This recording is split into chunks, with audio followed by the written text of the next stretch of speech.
Kaixo Peña, pelikula berri bat dago euskaraz eskuragarri, kasu honetan Movistarren.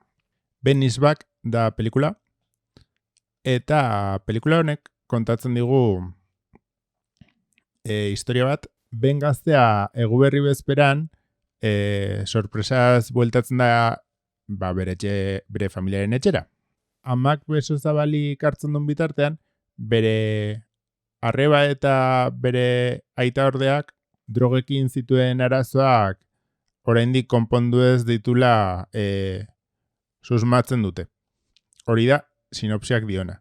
88 minutuko drama bat da, eta hori, Movistarren daukazue ikusgai. Kasu honetan ez dago bikoizketarik, bakarrik azpitituluak daude. Desde el sofá paginan, dala katalanezko pelikulen artxibo bat, katalanezko pelikulak non aurkitu esaten duen horri bat, konturatu naiz baudela asko, euskeraz ere baudenak. Orduan, jungo naiz hortik hartzen, jak ez daukagun oraindik gure horri propioa, jungo naiz desde el sofatik hartzen, begiratzen pixka bat, aber zeintzuk dauden, hor zerrendatutako zeintzuk dauden euskeraz ere. Eta jungo naiz hori, esan nun bezala, bideo motzak egiten, pixka bat jakin dezazuen, zer ikusi ezakezuen euskeraz. Hale ba, esperoet interesgarri iruditu izana, eta hurrengo bideo arte.